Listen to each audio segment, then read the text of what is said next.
Hello, everyone. Hi, everyone. Thank you so much for joining us today for Inside the Publishing Process with Pan Macmillan. I'm Andrea Nattrass, Pan's publisher, and I'm here with my colleagues Sandile Nkosi, Pan's production editor, and Katlego Tapala, who does freelance readers assessments, editing, and proofreading. Just a reminder that we won't be able to hear you, but you will be able to send us a few questions by using the Q&A function, and you can say hello or leave any comments using the chat function. We also have a poll where you can let us know why you're interested in the publishing process. We have had questions ahead of today's webinar, and we'll answer some of those. If we don't have time to answer everything, please don't panic. We will be putting up a blog on Pan's website with more answers, and this webinar will also be available on our YouTube channel. And we will try and take some questions from the audience, so please do send in your questions using the Q&A button. And at the end of the webinar, Sandile will announce the 3 winners of our exciting local hampers. 1 for a person who submitted a question in advance, and then 2 for people who take part in the poll. So please do take part in the poll. I'm going to start by giving you a brief overview of the publishing landscape in South Africa, which is essentially divided into 3 main areas: educational publishing, so your textbooks and school-related books; academic publishing for your tertiary level and research projects; and what is called trade publishing. Trade publishing, the kind of books you'll find in a bargain books or exclusive books, CNA, PNA, Reader's Warehouse, Wordsworth, or any of the wonderful independent bookstores that we are fortunate to have in our different cities. Some of the names that you might be familiar with are Book Circle Capital, Love Books, Bridge Books, The Book Lounge, Colt Bay Books, and Ike's. Pan Macmillan is a trade publisher, and locally we publish fiction and non-fiction titles, about 25 in total per year, across different genres and across fiction and non-fiction. Other local trade publishers include Penguin Random House, Jonathan Ball, NB Publishers, Jacana Media, Blackbird Books, Bookstorm, Tracy MacDonald Publishers, Gecko Books, and many others that contribute to the local publishing landscape. When you look at the international publishing space, there are 2 differences to be aware of when compared to South Africa. The first is the size of the market. How many people are going to buy a book? Internationally, a book will be regarded as a bestseller when it reaches sales of around 100,000 copies and up. Yes, 100,000 copies and up. Locally, we think of a book as a bestseller if it sells over 3,000 copies for fiction and over 10,000 copies for non-fiction. So that market is a very, very different market. Another important difference is that internationally, there are many literary agents who act as a go-between for would-be writers and publishers on virtually all projects and across all genres. In our local markets, there have been very few full-time literary agents over the past 5 or 10 years. It is promising to see a development like the founding of Writers Inc. by Zikiswe Wana, Angela Makolwa, and Nazizwe Jele. And there are other literary agents who operate in the local publishing space, but the industry is still very much in development. And what this means is that would-be authors are trying to develop their manuscripts on their own a lot of the time. And they also have to try and make direct contact with the publishing house in order to submit their work for consideration. And as many of you might well know, neither of those is an easy undertaking. Our main purpose today is to take you inside the publishing process and to give you insight from our publisher's perspective into some of the key steps that are involved. I'm going to use the example of one of our books that Pan Macmillan has published this year, The Lost Language of the Soul by Mandla, to give you a very brief overview of 10 of the steps involved in publishing a book. And then my colleagues, Katlego and Sandile, will go into a little more depth about a few key areas. These are the 10 steps: manuscript review, contract, editing, cover, layout and design, proofreading, printing, distribution, the ebook, and promotion. So using the example of The Lost Language of the Soul, when we received that initial manuscript from Mandla, our first step was to send it out to readers, 2 of them, for review. We received back positive and favorable reports, along with some suggestions on strengthening various aspects of the novel. So then we moved on to finalizing and negotiating the second step, which is the publishing agreement or contract with the author. Once all the paperwork was in place, the manuscript went for editing, which is now the third step in the process. The editing involved both developmental work as well as line-by-line copy editing. While the editing was in progress, the team started working on the fourth step, the cover design. We briefed a designer on their project, got their initial concepts, and refined those until we had a cover that everyone was happy with. You might be wondering why we worked on the cover relatively early on in the process. The reason is so that our sales and publicity teams had a cover, along with a back cover blurb and bio, that they could show to booksellers and those who might be interested in helping to publicize the finished novel. Once the editing was complete to the satisfaction of the author and the editor, we moved to the fifth step, the design and layout of the novel. We looked at several sample designs for the text until we were happy with the overall look and feel, and then the novel was laid out into page proofs. In the sixth step of the process, the novel was carefully proofread, and corrections from the author and the proofreader were incorporated into the final page proofs. Now we were ready for printing, the seventh step of the process, which usually takes 2 to 3 weeks from when the printer receives the print-ready files to when the boxes of books are distributed or are delivered to our warehouse. Once the novel is printed, it needs to be distributed around the country to the various bookshops that have ordered copies. This is the eighth step in the process. At the same time as you release the print copy of the book, you also need to be ready with the ninth step, releasing the ebook, which is created from the final print-ready file and then needs to be uploaded via various platforms. And finally, with the books in stores and available online, the 10th step can start to gain momentum.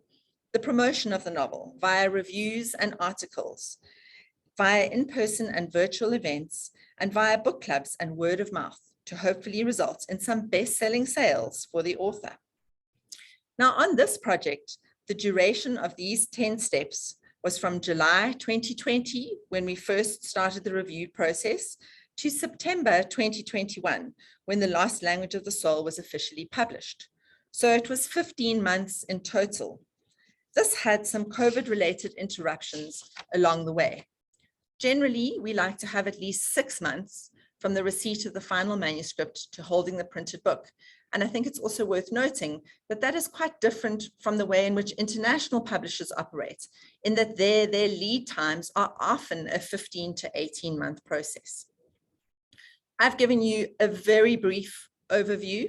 Now, Katlego is going to give you some further insight on the review, editing, and proofreading processes. Thanks, Katlego.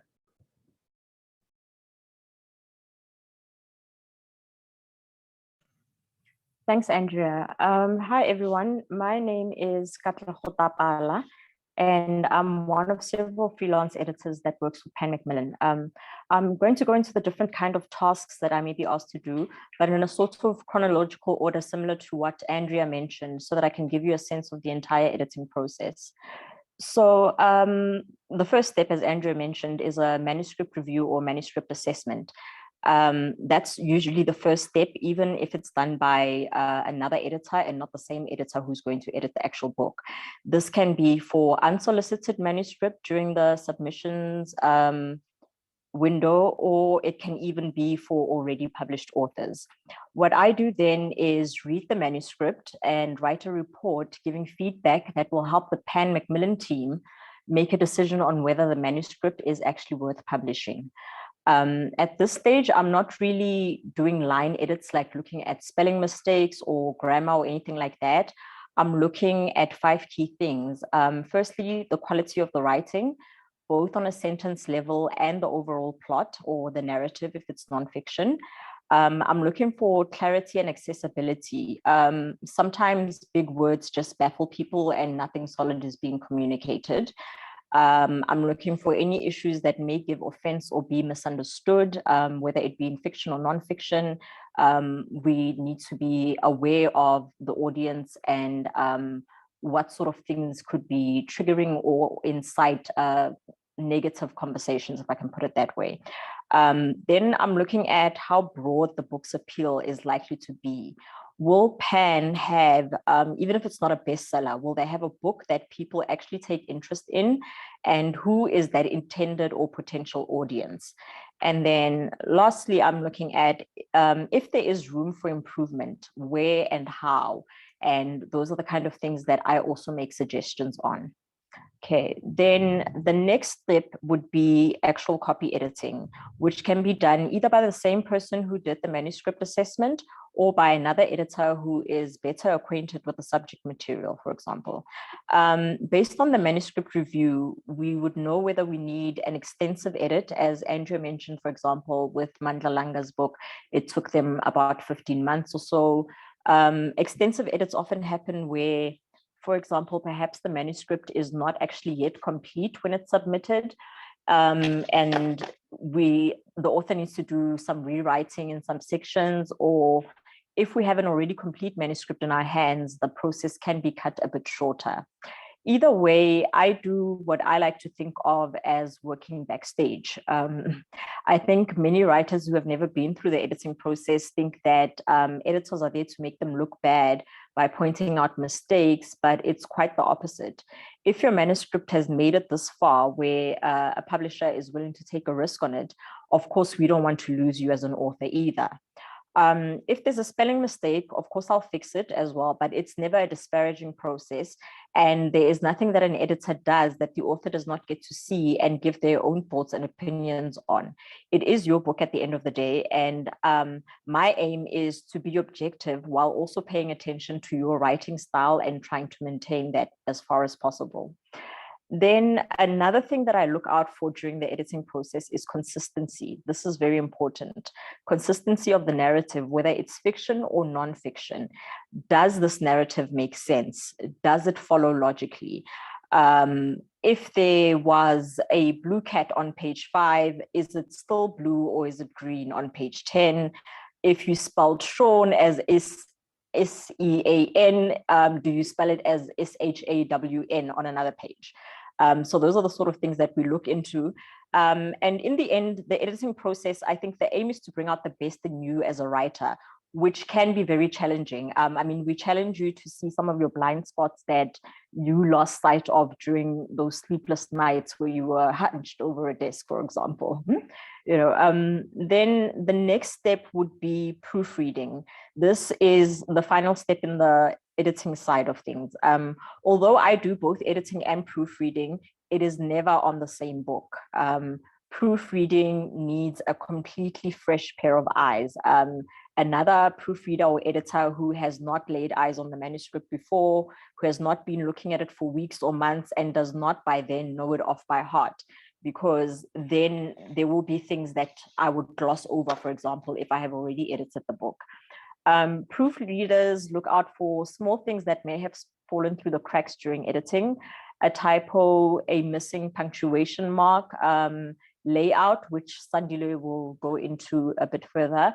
They look at page numbers and chapter headings, that those correlate.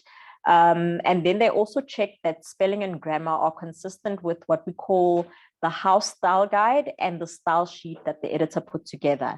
These two documents specify things like whether we're using British English or American English spelling conventions, whether we're writing numbers as numerals or full words, any spelling of foreign language words, for example, that the proofreader may not be familiar with, they will find in the style sheet. These may all seem like very small and inconsequential details, but they actually matter so much. Firstly, it can be a source of great embarrassment for both a publisher and an author when there are glaring mistakes in a finally published book that is out in public. And another thing is that many readers would actually stop reading a book, not because the content is bad, but because these mistakes slow down the pace at which they're reading. If you have to keep correcting something in your head as you're reading, you eventually get tired of continuing. So there are books that just don't make it once they're out in stores, not because of the content, but because one of these crucial steps in the editorial process, whether it was the assessment, the copy editing, or the proofreading, was skipped somewhere along the way. Thank you, guys. Over to you again, Andrea, or to Sandile. Thanks, Kat. That's very useful insights from someone who spends a lot of hours working on authors' manuscripts, and for which we are very grateful. Thank you. Over to you, Sandile, as Pan's production editor, to talk a little bit in terms of the production process, as well as the various formats in which a book can be published. Thanks. Thank you, Andrea. Hi, everyone. My name is Sandile Nkosi. I am the production editor at Pan Macmillan, and we work on the local adult list. My focus is on the production of our titles and the digital publishing, which I will go into. The first thing that I want to go into in terms of production is the book cover, because that's a very important part of the publishing process. And really, what is a book without a cover? It's, it's very important, as Andrea mentioned. It's a very important element for sales and publicity, and for readers as well, because it is what's going to catch their attention on the shelf when they go into a bookstore. So when we do look at publishing a book, when we work on the cover design, we literally look at something that will be eye-catching. That's the first thing. And then the second thing is really a cover that speaks to the content of the book. We want something where a reader, just from looking at the cover, they can get a sense of what the book is about. And also covers they do tend to be dependent on the market. So different markets, as Andrea touched again earlier in the webinar about the local and international market. In terms of South Africa, it's the same, that when we do produce a cover, we also keep the market in mind, because different markets do prefer different kind of visuals. So it doesn't really work for all the markets. So those are the things that we look at.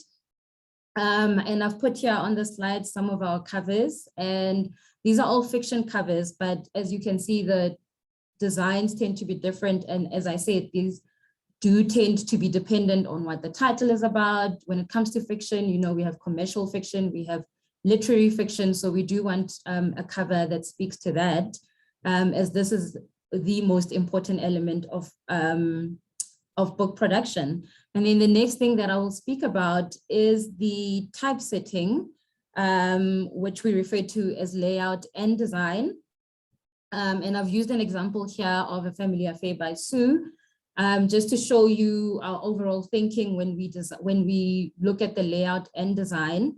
So for example, we have the cover, and you see the elements of the cover, for example, the tree on the cover, and the fonts and everything. So when we go into the layout phase, we want something that will tie into the cover, so that the overall look and feel of the book kind of matches, and it's visually appealing as well to the reader. So as you can see, some of the elements that were on the cover were translated into the text as well.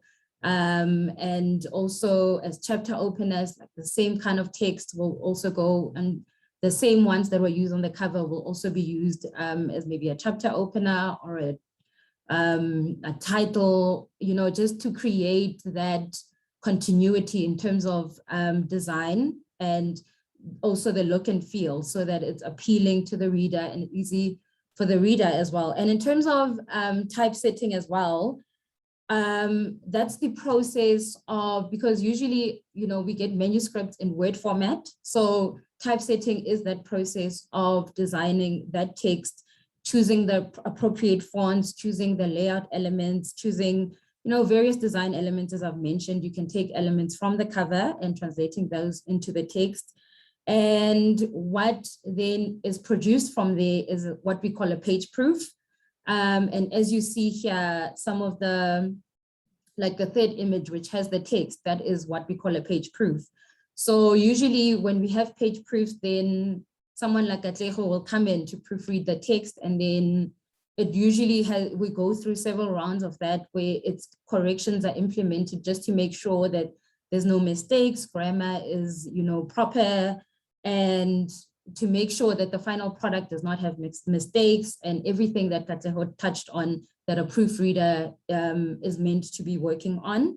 And then from there, that's when the text is laid out, and both the text and the cover, then we have the files for producing our books. And then the next thing is the formats that we produce the books in. I mean, the most obvious one is print, which, is the example that I've been using. So the print, we've got a few formats of the print, and then we also have digital formats. In terms of print, we have a few of them. There's a hardback, which is a normal, it's got a hardcover, it's usually like the very hard covers. We don't really have a lot of them. We do have a lot, but in South Africa, they're not really produced that much. And local publishers don't really produce them that much because they are expensive to produce. There's a lot of issues, but they are still produced, but not, that much. And then we have a paperback, which is most of the books that you see in the market, the cover is a bit flexible and it's slightly bigger in size. So that is the paperback. And then we have a smaller format. So the difference, again, between these various print formats is the trim sizes, because a hardback and a paperback, usually they are the same size, but sometimes they do differ. And then the mass market paperback tends to be a smaller format. The trim size is smaller than the first two. And the paper also is a bit different. And usually you do find it for cheaper in stores. In terms of us as a publisher, when we do release a mass market paperback, it's usually, there has been a paperback first that we release. Usually we will release a title in paperback, and then a year down the line, then we release the mass market paperback. The print on demand version of a print book is one where you don't really print it. It depends on how you want to distribute your book. So as publishers, we use this model for distributing internationally, but also for self-published authors, you can use the print on demand method because you don't have to be printing a lot of books and having them on hand. So you can use this model where you produce your print files and then you upload them to a platform like Lightning Source, which is the most popular one. And what they do is if someone purchases your book, they will print however many copies that have been ordered, and then those are shipped to the customer instead of you having to print a certain amount and then you're not even guaranteed that these copies are going to sell.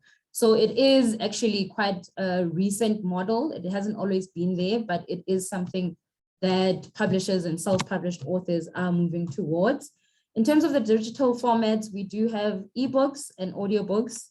And in terms of ebooks, we tend to produce our books both in the physical format and in digital, which is an ebook. All of our books will have, an ebook and a print book. And the ebook, we produce it in a format called EPUB. And that is the standard format for producing ebooks. And that is what we produce our ebooks in. And sorry, just a sec.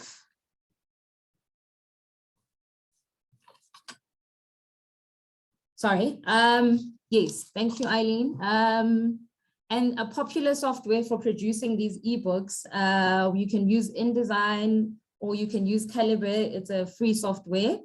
In terms of producing the ebook, what happens is most of our titles are designed and laid out in InDesign, and then it gives us the ability to output both a print book, which is in PDF, which we'll send to the printers, as well as an EPUB.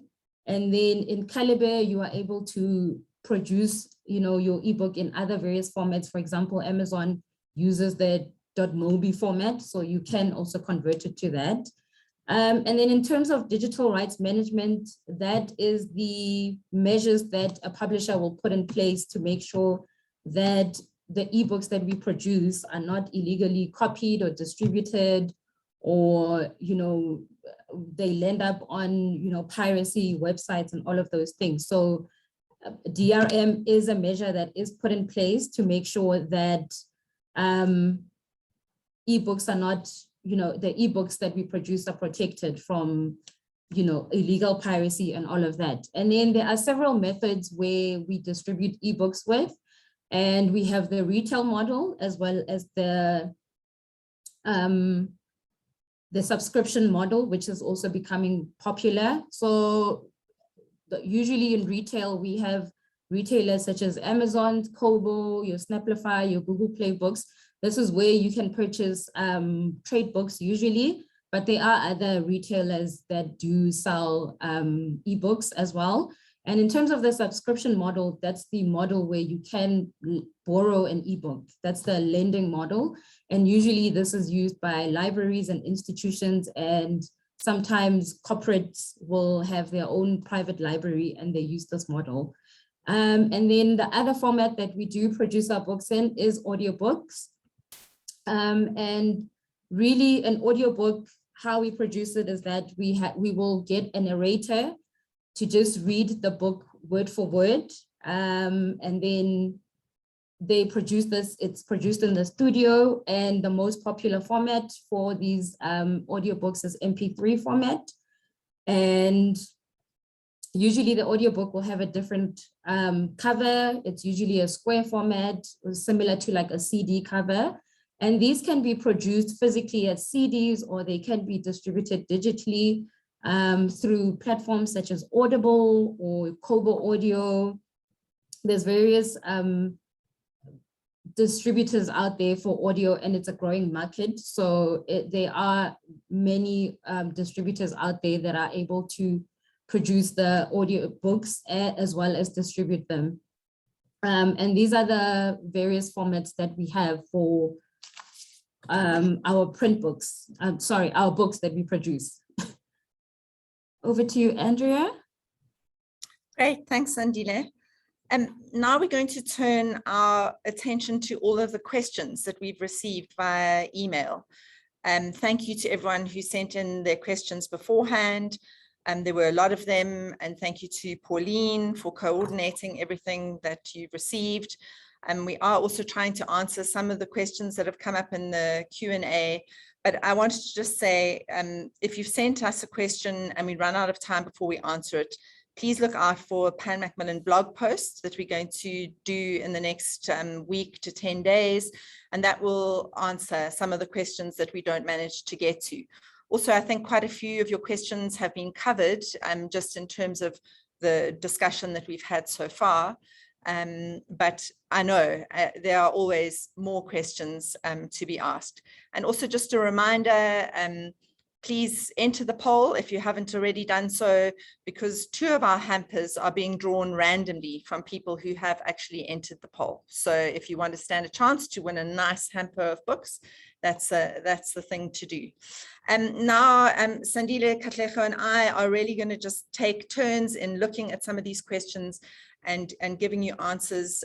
We're going to keep our answers quite brief, and some people asked many questions, so we're going to pick a question or two, and as I say, look out for a blog post with some follow-up answers. I think you're first, Kat. Okay, I think actually it's 2 questions that I'm going to try and cover in one. The first one says, how does transitioning into a career in publishing work? What are the type of qualifications that make a candidate suitable? And added onto that, what is the job to focus on when you'd like to get into publishing, but don't have a specific area of the process in mind? Okay, how I'll answer that is that, well, first of all, you need to be a bookish person, have an interest in books, in literature, that sort of thing. There's no point in trying to work in that space when it's something that you have absolutely no interest in. You could perhaps study, for example, I think it's called information science degree or a publishing degree at either University of Pretoria or Wits University, if I'm not mistaken, Andrea.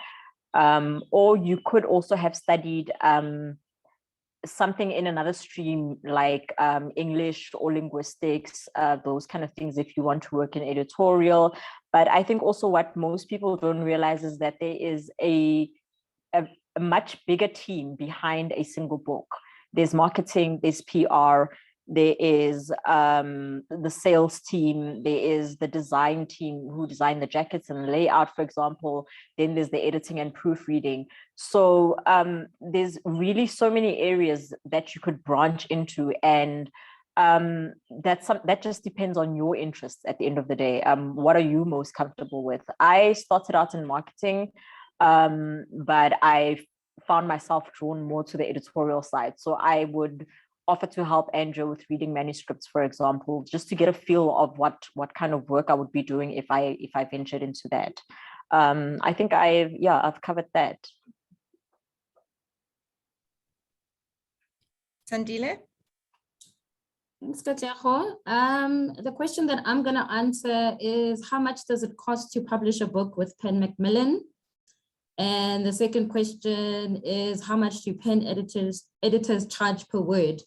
The simple answer is we don't, as a traditional publisher, we don't charge for publishing a book, but there are several models in terms of publishing that we can take. So generally, we don't charge authors to publish their books. We take the risk and we take on the costs of publishing that book. But also there are certain cases where we can negotiate with an author for the author to cover some of the costs. That's one way of doing it. That's another way of doing it, actually. But in terms of self-publishing, you will be liable for covering the cost for producing the book, from the elements that we've covered, which is editing, the proofreading, the cover design. You will be liable for those costs. And yeah, I think in terms of how much we charge, as I said, we do not charge for publishing.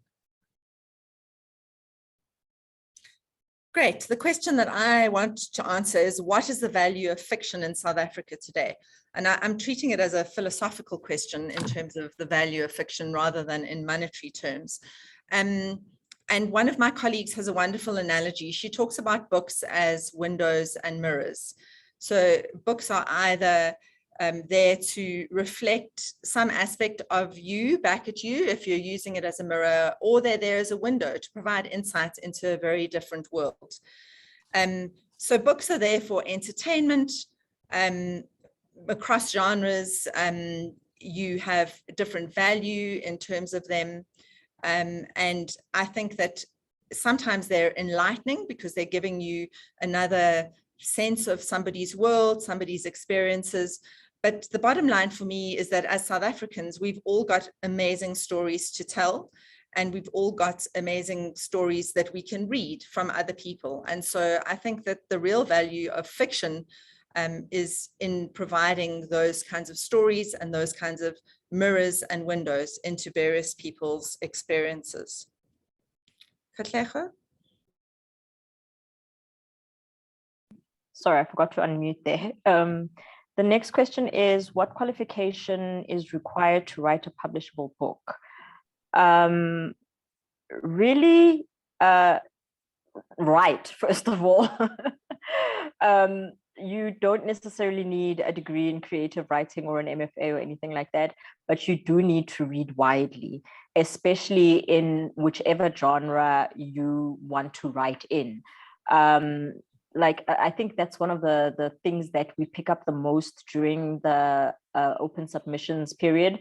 You can immediately pick up if the person who's writing a manuscript is not a reader. I don't quite know how to explain this. It's a gut feeling type of thing, but I think that is the most important thing. Read widely, read across genres still, even though you may have interest in one particular genre, read across genres. Just as much as anybody who is interested in architecture will take an interest in other buildings, you know, so have an interest in reading and writing itself. And those are really those are the main qualifications, if I can put it that way. No qualifications as such. Great, thank you. And then another question is, does Pan Macmillan run writing workshops? Unfortunately, we're not in a position. I mean, we're a very small team overall as a company. There are 23 of us. Within the local publishing team, there are 3 of us. Generally, there are 4 of us. And so we're not in a position to run writing workshops. But there are many avenues that are open to you. There are organizations, both online and in person, all about writing. Writers Write, Write Online, Writers Inc., which I mentioned earlier. So for example, Zakiswa is running a masterclass on plot, subplot, and characterization in early December. And also within the local context, there are many individual experienced authors who are offering writing workshops to look out for. I do also think it's a really good idea to be part of a writing group, if you're able to be at all, to be able to share your work with other people who are not your closest and nearest and dearest friends and family, who will always love what you write, but allows you the opportunity, if you're in a writing circle. And often book clubs also have branches of the people who are involved in a book club who do their own writing, to be able to give you some kind of honest feedback on whether something is working or not. And linked to that, I guess, is the question of how do you go about looking for a literary agent in South Africa? I already mentioned that earlier.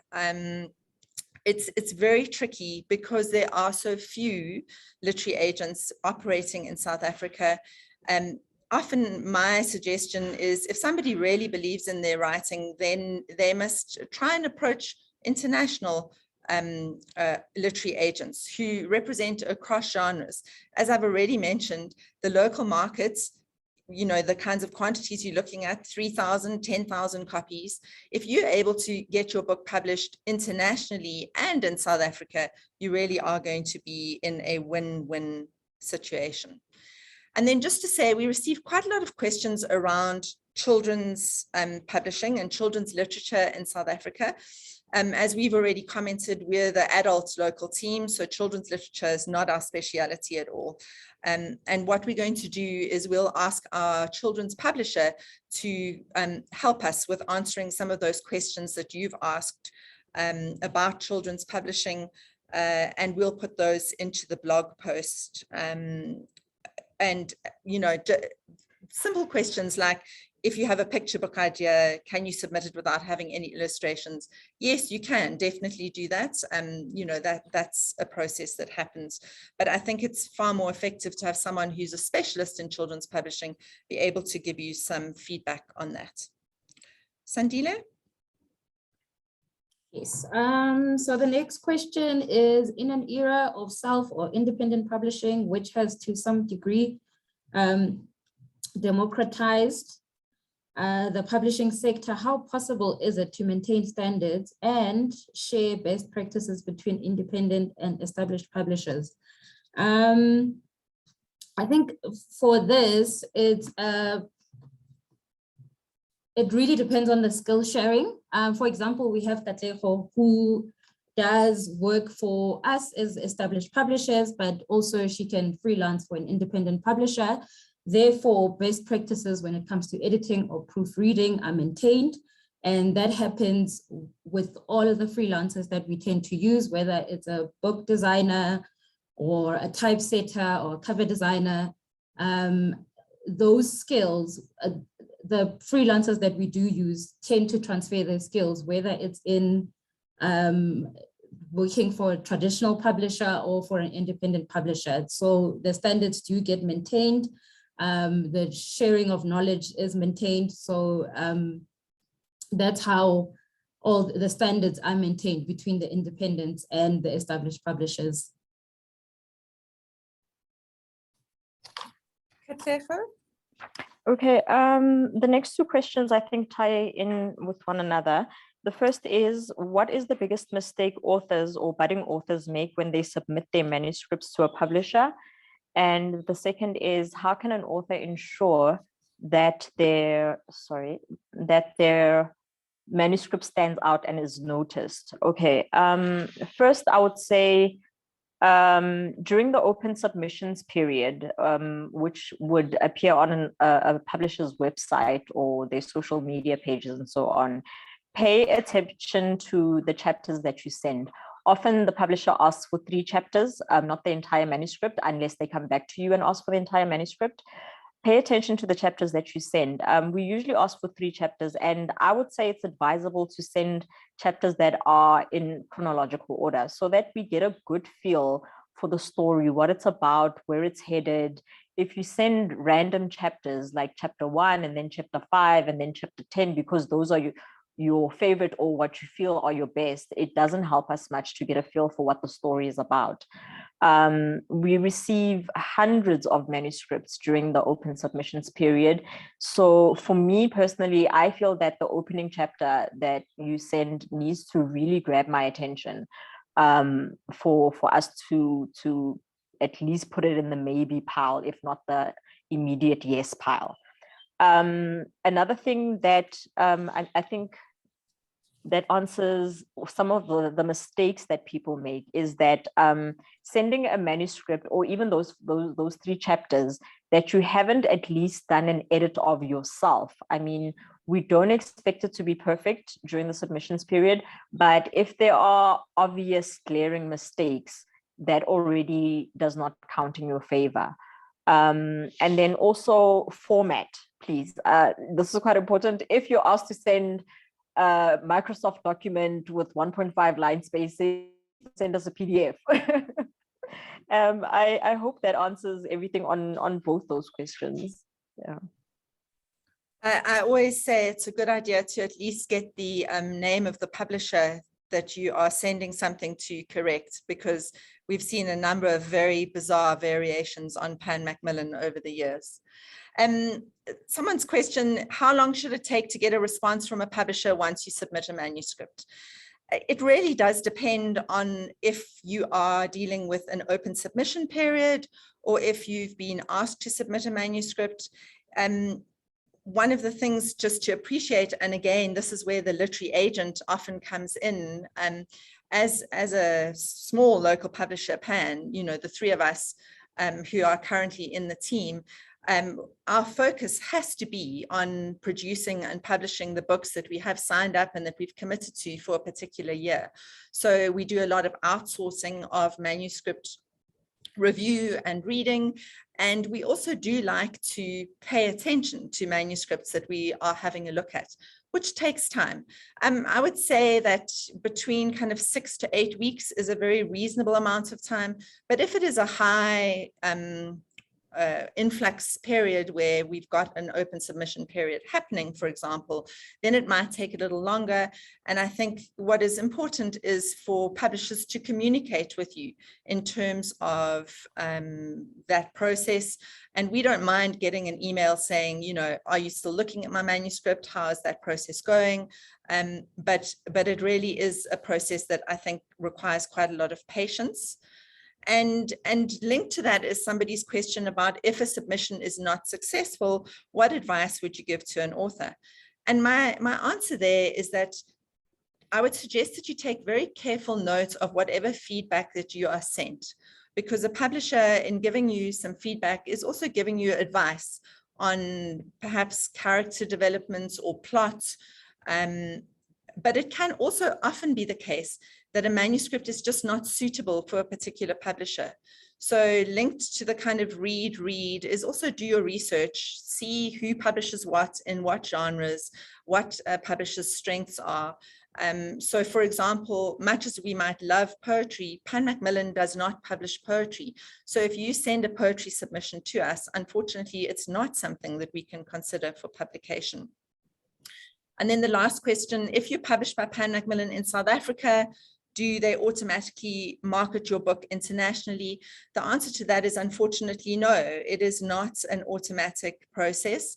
As Sandile has explained, through ebooks, through Lightning Source, print on demand, we are often able to give you a global footprint for a book, but the international companies and sister companies only participate on very few deals. So no, it's not a given that you get international distribution if you published locally.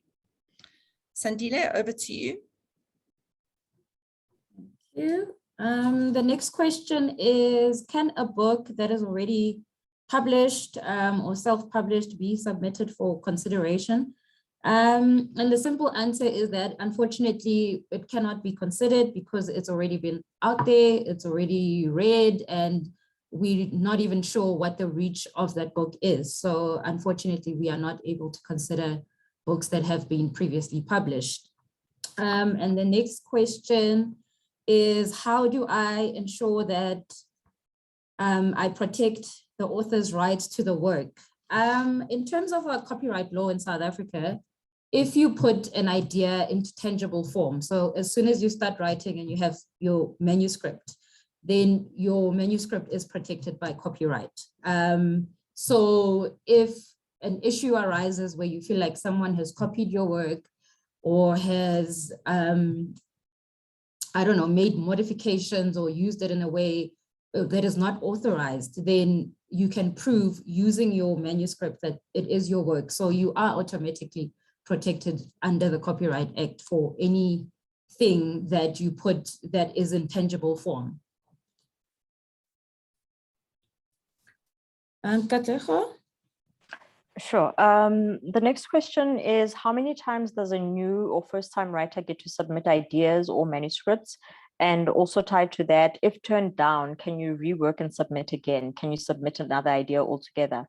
Okay, this really does depend from one publishing house to another. Submission rules differ from each publishing house.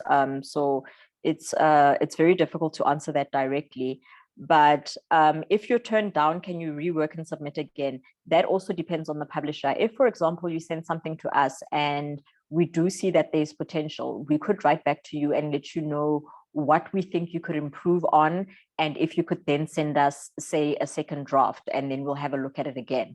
But there are instances where, for example, it is very easy for us to see from the very beginning that a certain book is not the right fit for Pan Macmillan, or that the writing is not good enough, or as Andrea mentioned before, it just is not for Pan, for example, because Pan doesn't publish poetry. It's not to say that your poetry is not worth it or doesn't have a market. It's just not for Pan Macmillan. So whether you can rework or submit again depends on that. Can you submit another idea altogether? Yes, especially during the open submissions period. You can submit different genres or different manuscripts as well, which will all be dealt with on an individual basis. Okay. Another question was, if Pan Macmillan publishes books under nom de plumes or under pen names, it really does depend on the project. We don't tend to do this, but if there were a compelling reason for why a particular author doesn't want to use their given name and wants to publish under another name, we could certainly consider that. And then, what are the top seller book genres presently? If I have a look at the bestseller charts for 2021 to date, you really are looking at a lot of motivational books, politics, current affairs, personal finance, biographies, and autobiographies. Unfortunately, not that many of those books are local books. A lot of them, particularly on the motivational side, are imported titles. Your 5 a.m. Club, your Rich Dad, Poor Dad, your Think Like a Monk.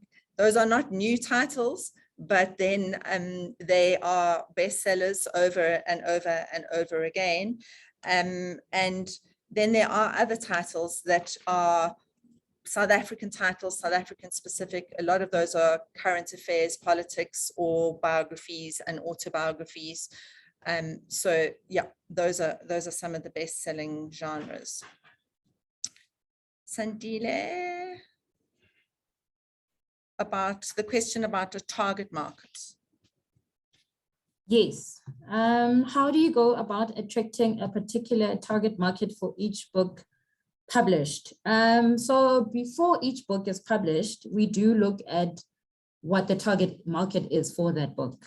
We do some research in terms of who would find the book interesting, who would want to pick up the book. And in terms of attracting that market, then that's where, for example, as I've mentioned, the book cover comes into play, the design of the book cover. As I've mentioned, that when we do design a book cover, you keep the target market in mind, you keep the territory that you're in. So for example, as I said, in South Africa, you know, there's a certain taste that people have for, you know, visually. So in terms of considering that book cover, you would also look at what kind of visuals people in South Africa prefer. You also look at the genre and the subgenre. For example, let's say it's fiction, but it's also romance and things like that. Then you design the appropriate cover for that. But also in terms of marketing. So we've got social media, we've got publicity, where we do work on with our publicity department on publicizing the book, whether it's radio, whether it's TV, blog posts, newspapers, and then we work in it together with our publicity department in order to work on targeting that market and making sure that the message is heard in terms of this is the book and it's out there and it's available. Thanks, Sandile. I'm just having a look quickly at some of the questions that have been put into the Q&A. I did try to answer some of them earlier, but then we obviously think a lot is going on. Some interesting questions. Do you consider printing books in Braille? Pan ourselves don't print books in Braille, but we do license the rights free of charge. There's no royalties payable to either tape aids for the blind, or if there is a particular organization that is able to produce books in Braille. So we do look at that. Do we work with an external company to produce our audiobooks, or do we handle it internally? We do work with an external company. We don't have the expertise in-house, although we then take those final files, make sure that they are the correct specifications and so on. Sandile, I'm sure you can confirm that those audio files need to be done in a very specific way. Yes, yeah. Yeah, when we do publish the audiobook, there are certain standards for publishing. The files need to be in specific, they have specific requirements, as well as quality. There should be a certain quality that they are acceptable in, because you can't just produce, you know, any quality for audio. Then the question, why is a paperback and a mass market paperback printed? An interesting question. Traditionally in the overseas market, that hardback format is the first format that is published. If that book does well, it's then published into a trade paperback format. And I mean, I'll give you the specs. It's about 234 by 156. And then if that does well, it traditionally goes into a mass market paperback. And there the specs are 203 by 133. So if you've got a ruler, you can have a look at it. And the South African market traditionally, because of the expense of those hardbacks, as Sandile already explained, doesn't really support that hardback market. We like to start with a trade paperback, because that is the, you know, that is a traditional format in which to publish. In some projects where a project is particularly suited to going straight into that mass market paperback, we will sometimes consider that first. What is a typical advance with a publishing deal? What is the advance on translation rights? It really does depend on the deal that you have with a particular publisher. It also depends on, often on translation rights, you don't actually get paid an advance per se. You start to earn royalties when that translated book has been sold. It does depend, again, from project to project and deal to deal.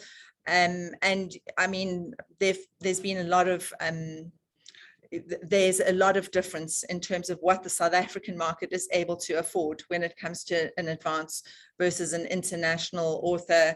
You know, you see and hear six-figure deals and this and that and the next thing. And sadly, while we would love to, it's just not sustainable in our kind of markets. And advice for authors after a book has been published with regards to publication. I'm not too sure what you're looking for there. But the most important thing, I think, is just that publishers like Pan Macmillan really need an author to be involved and engaged, and to work with us in terms of publicity and your own channels and building your own kind of platform. So things like an author page on Amazon, a Goodreads profile, engaging with readers who look at your work. I think we've unfortunately run out of time, and I need to hand over to Sandile to ask her please to announce the winners of the hampers. As I said, we will look at these questions and we will work on a blog post that answers those that we haven't already covered in this discussion.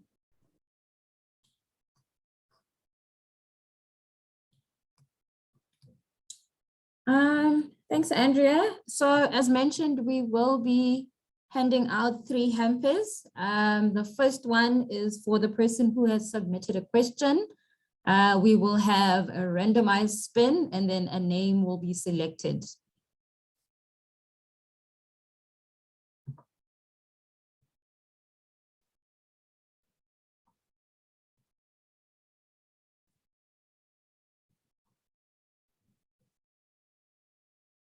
Yay, Gabriella, you're the winner of that one. Fantastic. Yay. We will be in touch. Yes.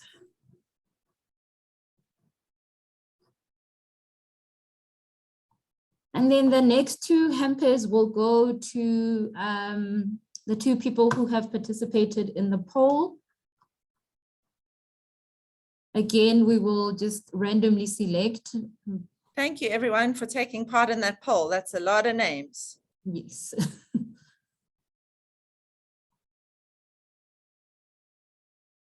Zita Lowe, one of the winners. Yeah. Yay. Congratulations. Yay, congrats, Zita.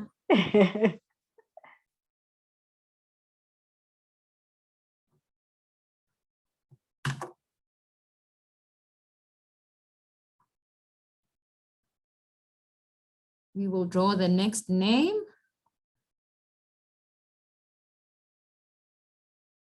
Liajo, congratulations. We will be in touch. Thanks so much for joining us today, everyone. Hope it's been helpful. We would like to run more sessions like this because at PAN, we think that the more we can share about the inner workings of the publishing industry, the more people can get information and be able to direct their efforts and also not feel disheartened if they're rejected or something like that. You'll get an automated email from Zoom tomorrow with a link to the recording. And then, as we've said before, watch out for the blog on PAN's website with more answers in the next week or so. And just a huge thank you to Sandile and Katlego, Pauline behind the scenes, and Eileen. It's really been great to be able to share some of our world with you and some of our skills, and have a good day further. Thank you, everyone. Thanks, guys. Thanks. Bye. Bye.